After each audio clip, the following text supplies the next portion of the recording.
सभी मित्रों को नमस्कार। आरबीएस क्लासेस द परीक्षा गुरु में सभी का स्वागत है। आइए मित्रों, आज के सेशन में हम डिस्कशन करेंगे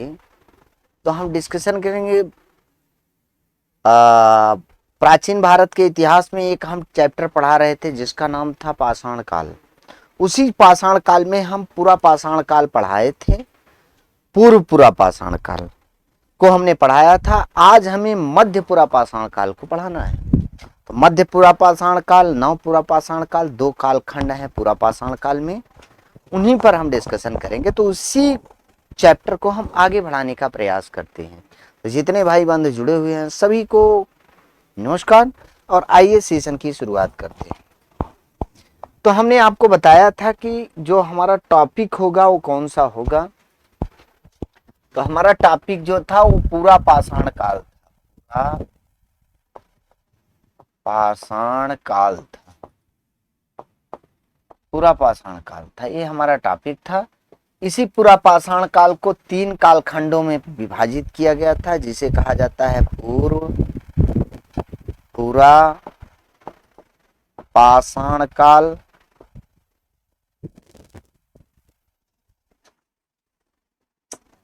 मध्य पूरा पाषाण काल और तीसरा था नव पूरा पाषाण काल ना। इस पर हम डिस्कशन कर चुके थे। यह कैसा था? कोर पद्धति पर आधारित था। इसकी दो संस्कृतियां मिली थी। एक कौन सी?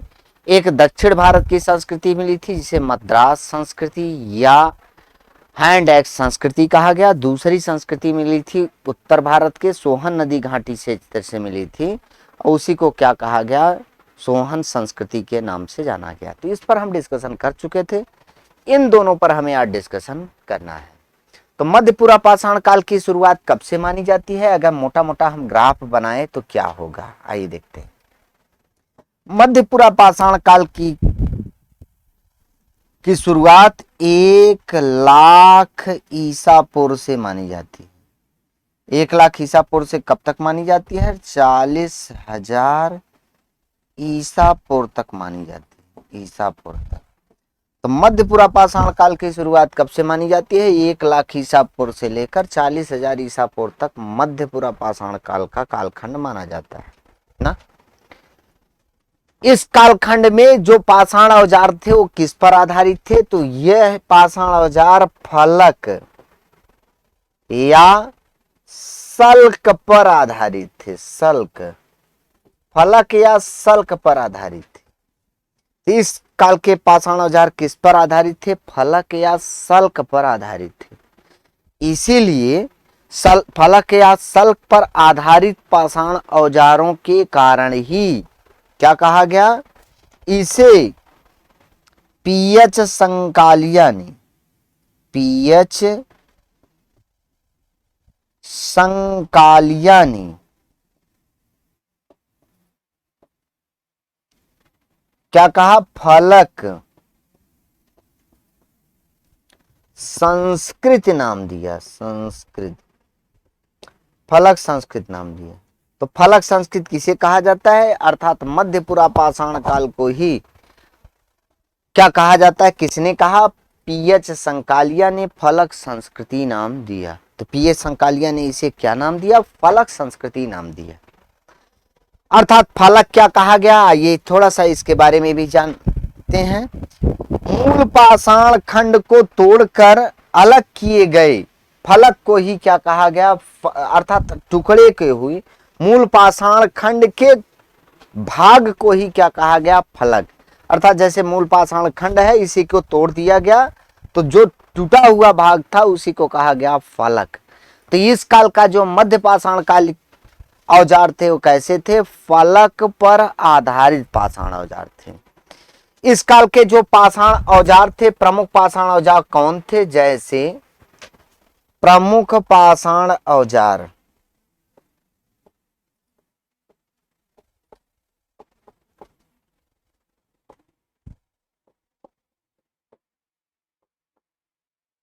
जैसे जैसे कौन कौन सा था? जैसे वेधक था, वेधक, वेधनी, खुरचनी,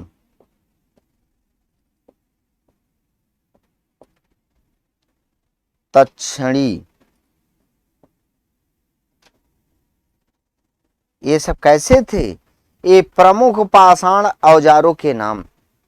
तो प्रमुख पाषाण औजार कौन कौन से थे? वेधक, वेधनी, खुरचनी, तक्षणी, ये प्रमुख पाषाण औजार थे। इस काल के जो पाषाण औजार बनाए जाते थे वो किस पत्थर से बनाए जाते थे? तो चट तथा जैस्पर पत्थर से बनाए जाते थे, पत्थर से। तो किससे बनाए जाते थे? तो चट तथा जैस्पर नामक पत्थर से बनाए जाते थे। तो इस काल के जो पाषाण औजार बनाए जाते थे किस पत्थर से बनाए जाते थे? तो चट तथा जैस्पर पत्थर से बनाए जाते थे। इस काल का मानव कैसा रहा? अस्थिरवासी बना रहा, अस्थिरवासी बना रहा, बना रहा, अर्थात यह अस्थाई निवासी बना रहा, अस्थाई निवासी बना रहा। तो मैंने आपको बताया कि मध्य पूरा पाषाण काल की शुरुआत कब से मानी जाती है? तो 1,00,000 ईसा पूर्व से मानी जाती है। कब तक बनी रही? 40,000 ईसा पूर्व तक बनी रही। इस काल के पाषाण औजार कैसे थे? फलक या सल्क पर आधारित थे। फलक या सल्क पर आधारित होने के, आप फलक या सल्क पर आधारित पाषाण औजारों के कारण ही पीएच संकालिया ने मध्य पूरा पाषाण कालीन संस्कृति को क्या नाम दिया? फलक संस्कृति नाम दिया। तो फलक संस्कृति क्या है? यही है। इस काल के जो प्रमुख पाषाण औजार थे उसमें प्रमुख पाषाण औजारों में किसका नाम आता है? तो वेधक, वेधनी, खुरचनी, तक्षणी, ये सब क्या है? ये सब प्रमुख पाषाण औजारों के नाम है, प्रमुख पाषाण औजार है। मध्य पूरा पाषाण कालीन कैसे है? चट तथा जैस्पर जो पाषाण औजार बनाए जाते थे वो कैसे बनाए जाते हैं? चट तथा जैस्पर नामक पत्थर से बनाए जाते थे। तो ये जो पाषाण औजार बनाए जाते थे किस पत्थर से बनाए जाते थे? तो चट तथा जैस्पर नामक पत्थर से बनाए जाते थे। इस काल का जो मानव था वो कैसा था? अस्थिरवासी बना रहा, अर्थात इसका कोई अस्थाई निवास नहीं रहा। इसका जो पहले का काम था उसी के काम को इसने जारी रखा। पहले का काम क्या था? अर्थात खाद्य संग्राहक एवं आत्म सुरक्षा, यही दो काम इस काल का मानव भी करता रहा। ठीक है, ते रहा मध्य पूरा पाषाण काल के बारे में। अगला जो है नव पूरा पाषाण काल है, इसके बारे में हम अगले पेज में आपको डिस्कशन करते हैं। नव पाषाण काल, नव पाषाण काल, नव पाषाण काल। नव पाषाण काल की शुरुआत कब से मानी जाती है? अर्थात 40,000 ईसा पूर्व से लेकर बीसी, बीसी का मतलब क्या होता है? Before Christ. 40,000 ईसा पूर्व से लेकर कब तक? 40,000 ईसा पूर्व से लेकर 10,000 ईसा पूर्व तक, बीसी तक क्या माना जाता है? मध्य पाषाण काल माना जाता है। मध्य पाषाण काल की शुरुआत, अर्थात यह कैसा होता है? यह हिम युग की, कैसा था? हिम युग की अंतिम अवस्था मानी जाती है। हिम युग की अंतिम अवस्था, अंतिम अवस्था मानी जाती है। तो यह हिम युग की कैसी थी? अंतिम अवस्था थी। कौन थी? मध्य पूरा पाषाण काल की अवस्था कैसी थी? हिम युग की अंतिम अवस्था मानी जाती है। अर्थात इस काल का मानव कैसा था? इसी काल में जो नव पाषाण काल था, इसी काल में ज्ञानी मानव की उत्पत्ति हुई। किसकी उत्पत्ति हुई? इसी काल के, अर्थात होमोसेपियन, होमोसेपियन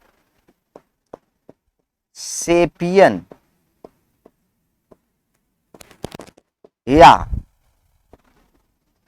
ज्ञानी मानव,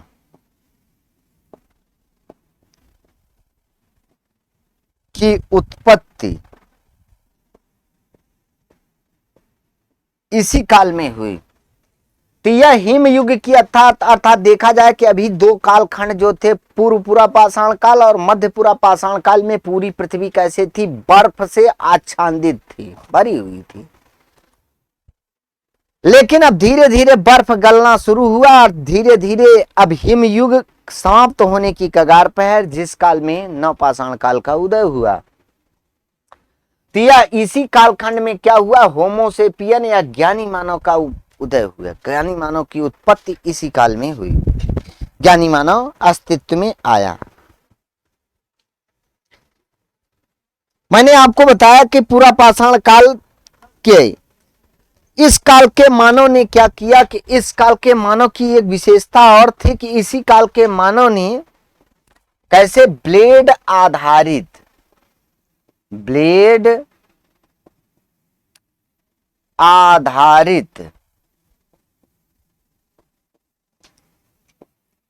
पाषाण औजार बनाना शुरू किया। तो इस काल के मानव ने क्या किया, ब्लेड आधारित पाषाण औजार बनाना शुरू किया। ब्लेड आधारित क्या है, जैसे ये मूल पाषाण खंड है, इसी को तोड़ दिया गया तो ये क्या कहलाया, फलक कहलाया।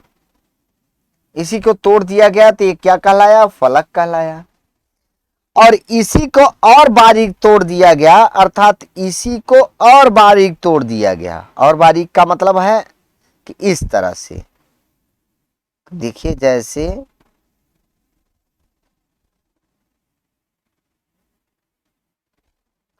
यही क्या था, ब्लेड आधारित। कौन सा था,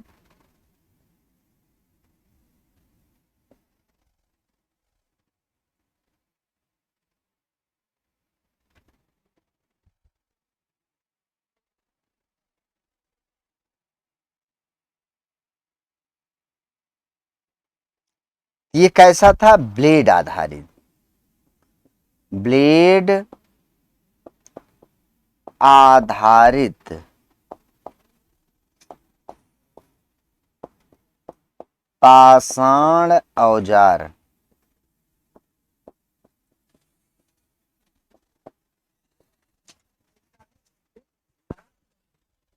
यह कैसा था, फलक पर आधारित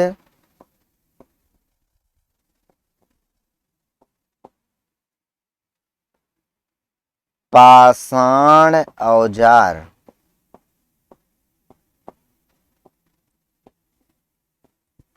और यह जो था, यह कोर पद्धत पर आधारित पाषाण औजार ना। तो आपको सामने अंतर दिखाई दे रहा है। यह कोर पद्धत मतलब खुरच कर एक आकार दे देना, वही कहलाया कोर पद्धत। जब इस मूल पाषाण खंड को दो टुकड़ों में बांट दिया गया तो फलक आधारित पाषाण औजार बना। और जब फलक को भी और बारीक तोड़ दिया गया तो वही कहलाया ब्लेड। ब्लेड का मतलब होता है कि जिसमें चौड़ाई कम हो और लंबाई ज्यादा हो, उसी को कहा गया ब्लेड आधारित पाषाण औजार। तो इस काल का जो मानव था वो कैसा था, ब्लेड आधारित पाषाण औजार विकसित किया ना, ब्लेड आधारित। सर्वप्रथम इसी काल के मानव ने पाषाण औजारों के साथ साथ क्या किया, इसी काल के मानव ने क्या किया कि पाषाण औजारों के साथ साथ पाषाण औजारों के साथ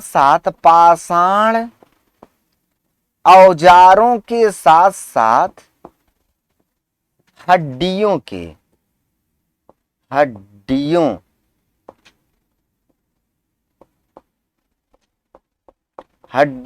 के औजार बनाना प्रारंभ किया। इसी काल के मानव ने क्या किया कि पाषाण औजारों के साथ साथ हड्डियों के औजार बनाना प्रारंभ किया। तो आपसे क्वेश्चन पूछा जाता है, किस काल के मानव ने पाषाण औजारों के साथ साथ हड्डियों के औजार बनाना प्रारंभ किया। यह टीजीटी पीजीटी लेवल का एकदम लेवल वाला क्वेश्चन है। अब इससे ज्यादा हाई फाई पढ़ेंगे तो यूजीसी नेट के लिए आपको नहीं पढ़ना है।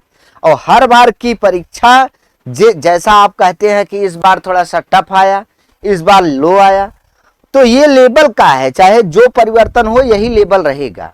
अरे 10-20 क्वेश्चन, 10 क्वेश्चन तो टफ रहता ही है, कोई भी एग्जाम होता है 10 क्वेश्चन रहता है, तो इसमें आप यही लेवल लेके चलेंगे। तो मैंने आपको बताया कि ये जो पाषाण औजार बनाए जाते थे, पाषाण औजारों के साथ साथ हड्डियों के औजार भी इस काल के मानव ने बनाना प्रारंभ किया। आंध्र प्रदेश का एक बेटम चेली नामक स्थान है, वहां पर ब्लेड आधारित पाषाण औजारों के साथ साथ कौन सा, आंध्र प्रदेश का एक स्थान है, आंध्र प्रदेश की बेटम चेली नामक स्थान से ब्लेड आधारित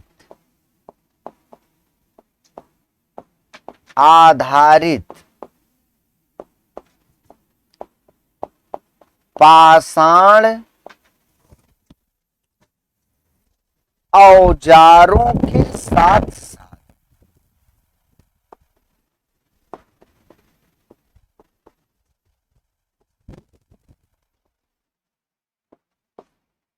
हड्डियों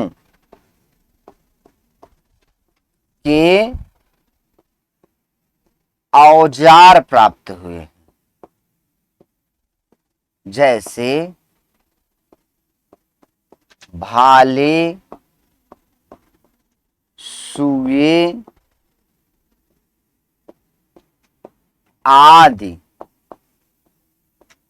प्राप्त हुए।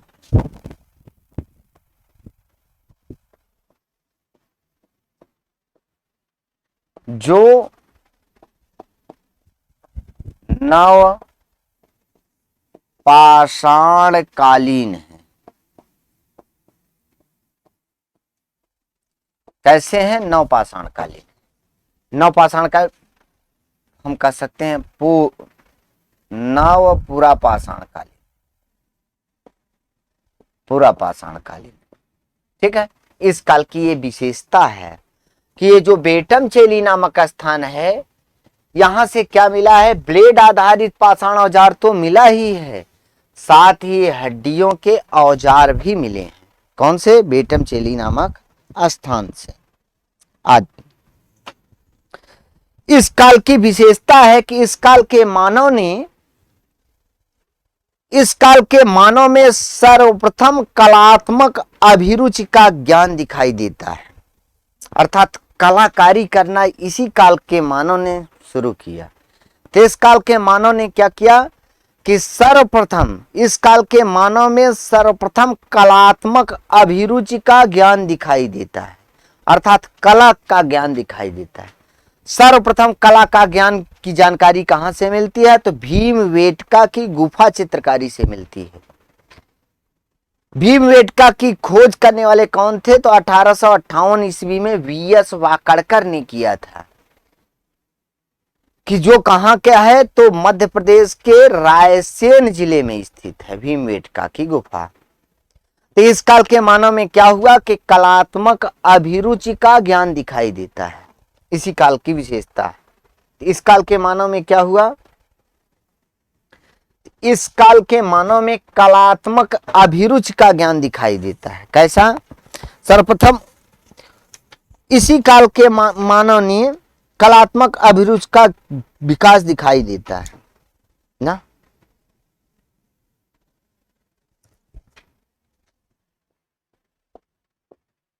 इस काल की मानव में सर्वप्रथम कलात्मक अभिरुचि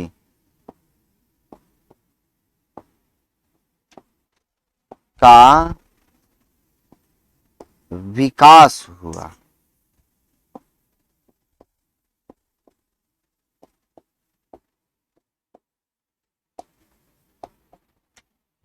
इसका प्रमाण कहां से मिलता है? इसका सर्वप्रथम प्रमाण जो मिलता है इस काल में मानव द्वारा की गई चित्रकारी का, इस काल के मानव द्वारा, इस काल की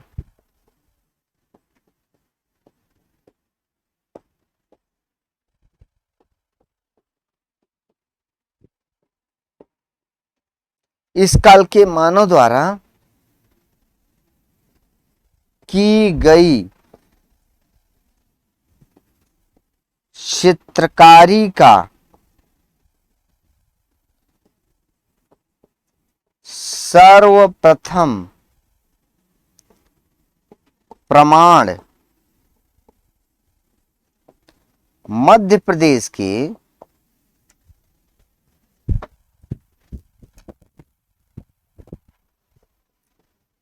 रायसेन जिले के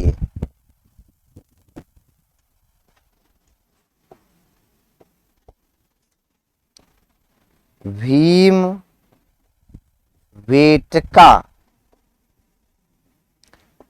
नामक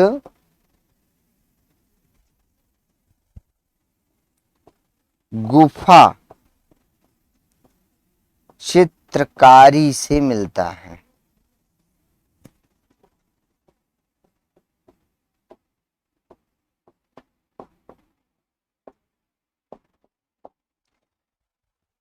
भीमबेटका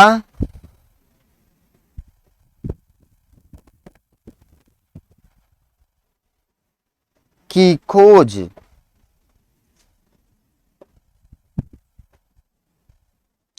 1958 ईस्वी में बीएस वाकड़कर द्वारा की गई। ये इंपॉर्टेंट लाइन है कि भीमबेटका की खोज किसने की? तो भीमबेटका की खोज करने वाले कौन थे? वीएस वाकड़कर थे। और कब खोजा था? तो इन्होंने खोजा था 1958 ईस्वी में खोजा था। तो भीमबेटका की खोज करने वाले कौन थे? तो वीएस वाकड़कर थे, जिन्होंने इसकी खोज कब की थी? तो 1958 ईस्वी में इसकी खोज की थी। ठीक है। इस काल के अन्य कलात्मक साक्ष्य कहां से मिले हैं? आइए देखते हैं। इस काल के अन्य कलात्मक साक्ष्य, इस काल के अन्य कलात्मक साक्ष्य कहां से मिले हैं? इस काल के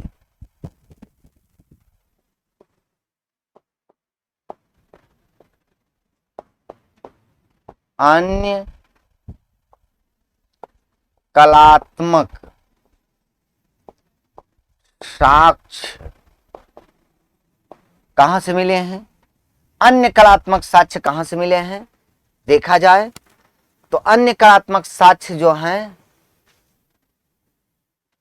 दो मिले हैं। एक महाराष्ट्र के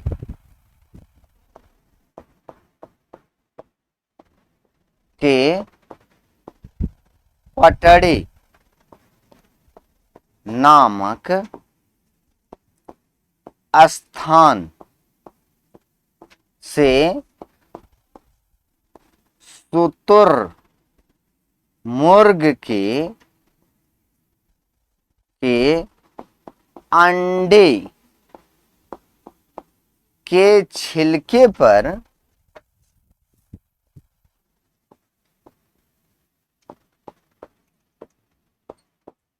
आड़ी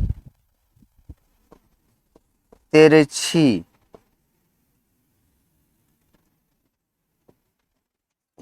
रेखाओं के साक्ष्य मिले।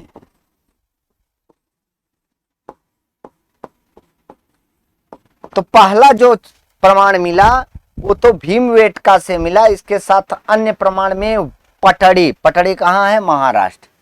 तो महाराष्ट्र के पटड़ी नामक स्थान से शुतुरमुर्ग के अंडे के छिलके पर आड़ी तिरछी रेखाएं मिली। तिरछी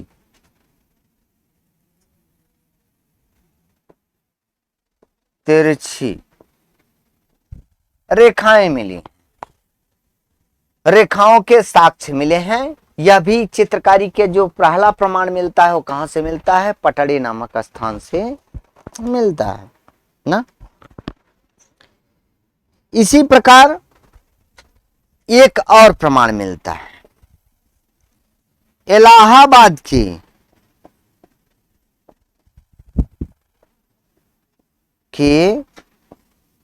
बेलन नदी घाटी स्थित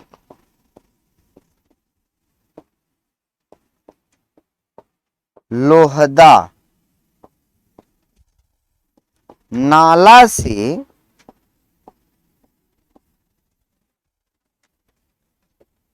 अस्थि निर्मित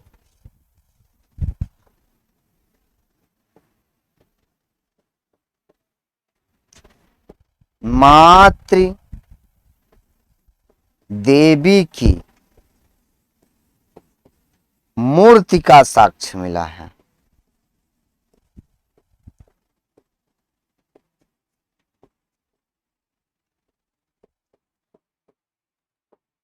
मातृ देवी की मूर्ति, तो मातृ देवी की मूर्ति का साक्ष्य कहां से मिला है?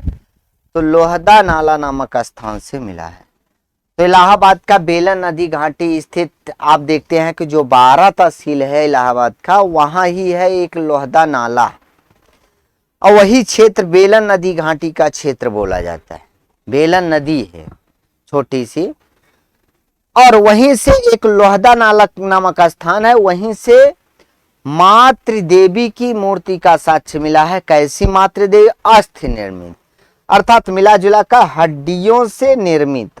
ऐसे किसी तरह क्या बनाया गया है? अनुमानता बनाया गया है। एक हड्डी की मूर्ति बनाई गई है जिसे क्या बताया गया, जिसे बताया गया है कि यह मातृ देवी की मूर्ति है। तो यह मूर्ति कैसी बनी है? अस्थि निर्मित है। तो अस्थि निर्मित मूर्ति का साक्ष्य कहां से मिला है? तो लोहदा नामक नाला नामक स्थान से मिला है। इस काल का जो मानव था अस्थिरवासी बना रहा। कैसा रहा? अस्थिरवासी। तो इस काल का मानव कैसा रहा? इस काल का मानव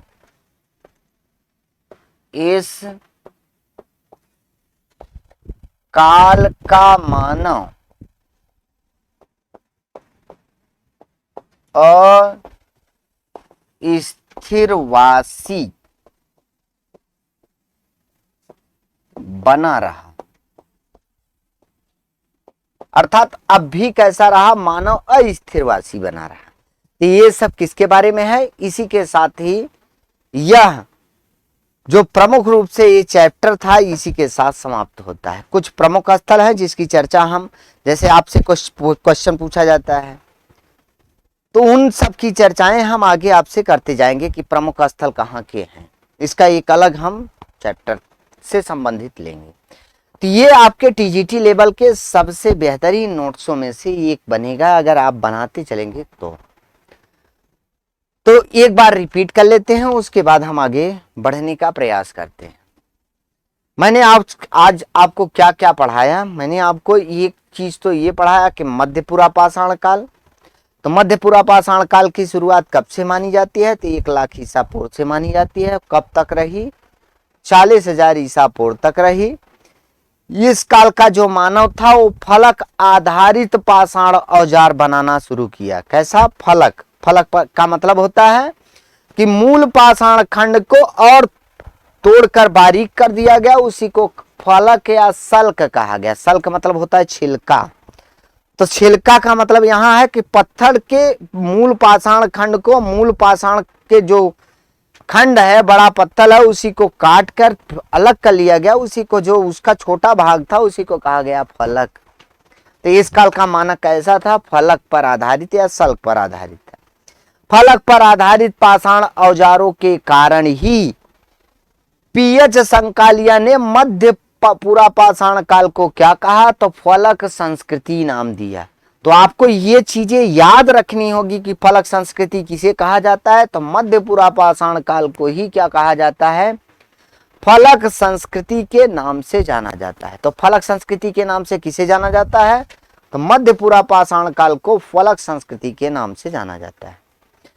किसने कहा फलक संस्कृति, नाम किसने दिया था, तो पीएच संकालिया ने इसका नाम दिया था फलक संस्कृति।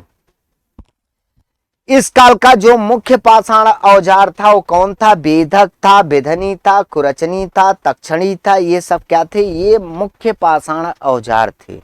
तो इस काल के प्रमुख पाषाण औजार कौन थे, तो बेधक, बेधनी, खुरचनी, तक्षणी, ये सब क्या थे, प्रमुख पाषाण औजार थे। ये पाषाण औजार किस पत्थर से बनाए जाते थे, तो ये पाषाण औजार चट एवं जैस्पर नामक पत्थर से बनाए जाते थे। ये खुले में पाए जाने वाले सख्त पत्थर माने जाते हैं। कौन से, चट तथा जैस्पर। तो चट और जैस्पर जो पत्थर थे वे खुले में सख्त पत्थर माने जाते हैं। मैंने आपको बताया कि इस काल का मानव कैसा रहा, अस्थिरवासी बना रहा। इसका दो ही उद्देश्य था, एक खाद्य संग्राहक, एक आत्म सुरक्षा। जैसा कि पुराना काल में था उसी काल की भांति था। लेकिन इस काल के मानव में बुद्धि का थोड़ा सा विकास हुआ। अभी तक जो पुराना मानव था वो बुद्धिहीन था, लेकिन इसमें कुछ परिवर्तन देखने को मिला। ऐसा नहीं था कि बहुत ज्यादा चालाक हो गया। अर्थात इस काल का मानव थोड़ी सी बुद्धि में परिवर्तन देखने को मिला। बुद्धि में परिवर्तन था तभी तो पहले बहुत बड़े बड़े पाषाण खंड उठा के फेंकता था। अब क्या हुआ, कब उससे छोटे आकार के पाषाण औजार फेंकना शुरू किया, अर्थात उसी को तोड़ा। उसके दिमाग में आया होगा कि ये बहुत भारी है, इसीलिए इसे तोड़ा जाए तो हल्का होगा, तो जिससे हम क्या कर सकते हैं कि इससे आसानी से शिकार कर सकते हैं। तो इसका जो पाषाण औजार बनाए गए थे ये किस लिए बनाए गए थे, आपसे क्वेश्चन पूछा जाता है। तो इसके बनाए जाने का एक ही उद्देश्य था, एक शिकार करना और दूसरा आत्म सुरक्षा, यही था। क्योंकि इस समय बर्फ जो है पूरी पृथ्वी से ढकी हुई थी, तो इसीलिए जो जानवर थे बहुत बड़े बड़े आकार के थे। अब बहुत बड़े बड़े आकार के जानवर थे तो उन्हें बड़े औजारों की आवश्यकता थी, ऐसे शिकार नहीं होता। और बुद्धि के जो है अर्थात बुद्धि भी नहीं थी, क्योंकि शक्तिशाली बहुत ज्यादा थे, दिमाग कम था, इसलिए ऐसा करते थे। लेकिन इस काल में हमें यह देखने को मिला कि इस काल के मानव ने पहले की अपेक्षा छोटे आकार के पाषाण औजार विकसित किए, इसकी विशेषता है। ठीक है, अगला मैंने आपको बताया कि जो यह नवपाषाण कालखंड है इसकी शुरुआत कब से मानी जाती है, तो लगभग 40,000 ईसा पूर्व से मानी जाती है। और कब तक बनी रही, तो यह 10,000 ईसा पूर्व तक बनी रही। कब तक, बीसी। बीसी का मतलब होता है before Christ. Before Christ, BC का मतलब होता है बिफोर क्राइस्ट। इसी को हिंदी में कहते हैं ईसा पूर्व। तो कहीं मैंने बीसी लिखा है, कहीं ईसा पूर्व लिखा है, तो आप कंफ्यूजन ना होइएगा। यह इसका मतलब ही होता है कि ईसा पूर्व।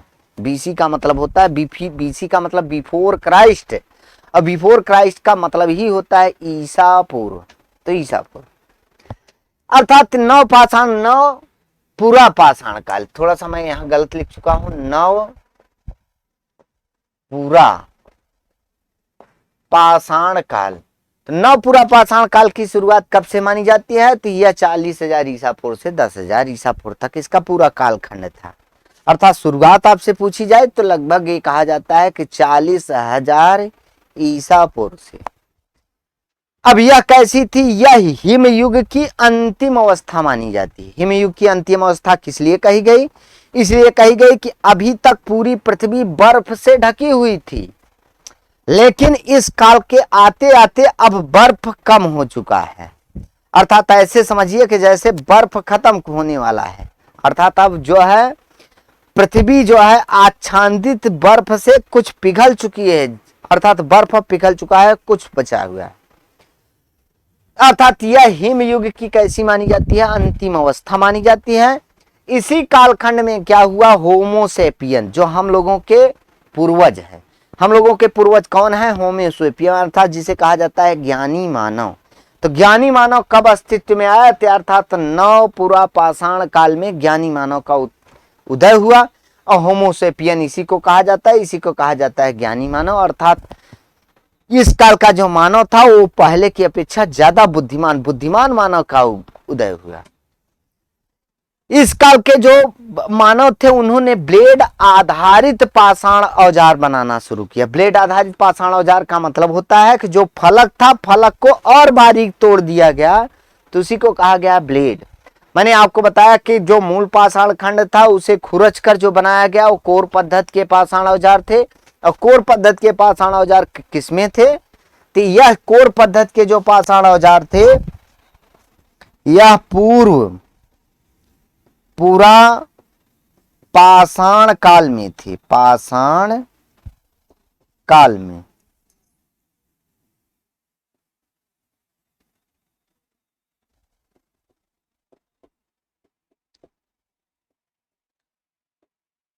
तो मूल पाषाण खंड को उसी को खुरच कर आकार बना दिया गया था, तो वो पूरा पाषाण। फलक पर आधारित पाषाण औजार किसमें थे, तो मध्य पूरा पाषाण काल में। मध्य पूरा पाषाण काल में कैसे थे, तो मध्य पूरा पाषाण काल में फलक पर आधारित पाषाण औजार थे। आगे चलकर इसी फलक को और बारीक तोड़ दिया गया, तो उसी को कहा गया ब्लेड। तो ब्लेड आधारित पाषाण औजार कब विकसित हुए, तो ब्लेड आधारित पाषाण औजार इसी नवपुरा पाषाण काल में शुरू हुए। तो ब्लेड पर आधारित पाषाण, ये पाषाण औजार भी किस पत्थर से बनाए जाते थे, तो यह जैस्पर नामक पत्थर से बनाए जाते, जैस्पर पत्थर से बनाए जाते थे। जैस्पर पत्थर से कौन से बनाए जाते थे, तो ब्लेड आधारित पाषाण औजार जैस्पर पत्थर से बनाए जाते थे। इस काल का मानव में और एक विकास हुआ, धीरे धीरे क्योंकि बुद्धि का विकास हुआ तो मानव ने भी अपने पुरानी व्यवस्था को चेंज किया। तो इस काल के मानव ने हड्डियों के अर्थात पाषाण औजारों के साथ साथ हड्डियों के औजार बनाना शुरू किया। तो हड्डियों के औजार बनाना किस काल के मानव ने शुरू किया, तो इसी नवपुरा पाषाण कालिक मानव ने हड्डियों के औजार बनाना शुरू किया। हड्डियों के औजार के प्रमाण कैसे मिलते हैं, तो आंध्र प्रदेश का एक बेटमचेली नामक स्थान है, यहां से ब्लेड आधारित पाषाण औजारों के साथ साथ अर्थात ब्लेड आधारित पाषाण औजार तो मिले ही, इसके साथ साथ हड्डियों के औजार भी मिले। हड्डियों के औजार जैसे भाले, सुए, ये सब हंसुए, ये सब कैसे मिले, इसी काल के मानव ने बनाना शुरू किया था। यह किस काल के हैं, तो ये नवपुरा पाषाण कालिक है। तो इस काल के मानव ने हड्डियों के पाषाण और औजार बनाना शुरू किया, पाषाण औजारों के साथ साथ हड्डियों के औजार। तो ये कहां से मिला है, तो ये कहां से मिला है, बेटमचेली नामक स्थान से। बेटमचेली कहां है, तो यह है आंध्र प्रदेश में, ठीक है, मिला है। इस काल के मानव ने सर्वप्रथम, इस काल के मानव में सर्वप्रथम कलात्मक अर्थात कला का ज्ञान भी, कला की जो शुरुआत मानी जाती है नवपाषाण काल से मानी जाती है, अर्थात कला की अभिरुचि का विकास भी इसी समय हुआ। इस काल के मानव द्वारा की गई चित्रकारी सर्वप्रथम प्रमाण जो मिलता है मध्य प्रदेश के रायसेन जिले से मिलता है, भीमबेटका की गुफा चित्रकारी से। भीमबेटका की खोज कब की गई, तो 1958 ईस्वी में विजय स्वाकड़कर द्वारा की गई थी। इस काल के मानव के द्वारा अन्य कला के साक्ष्य कहां से मिलते हैं, तो कहां से, महाराष्ट्र के पटड़े नामक स्थान से मिलते हैं, जहां से शुतुरमुर्ग के अंडे के छिलके पर आड़ी तिरछी रेखाएं मिलती हैं। यह भी कला का एक साक्ष्य है। और इसी प्रकार दूसरा बेलन नदी घाटी का एक स्थान है लोहदा नाला, और वहीं से इलाहाबाद के बेलन नदी घाटी स्थित लोहदा नाला से अस्थि निर्मित मातृ देवी की मूर्ति मिली है। यह किस कालखंड की है, तो नवपुरा पाषाण कालिक है। इस काल का मानव भी कैसा था, अस्थिरवासी बना रहा, अर्थात इसका कोई अस्थायी निवास न रहा। ये सब, तो इस प्रकार से ये आपका पूरा पाषाण काल आज समाप्त हुआ। जो कल हम डिस्कशन करेंगे वो मध्य पाषाण काल की। तो ये जो हम डिस्कशन किए पेलियोलिथिक एज की बात की, पेलियोलिथिक एज जिसे कहा जाता है पूरा पाषाण काल। पूरा पाषाण काल 3 खंडों में विभाजित किया था, उन्हीं तीनों खंडों का हमने डिस्कशन आज किया। तो आज के लिए बस इतना ही। जितने भाई बंधु जुड़े हैं सभी को बहुत बहुत धन्यवाद।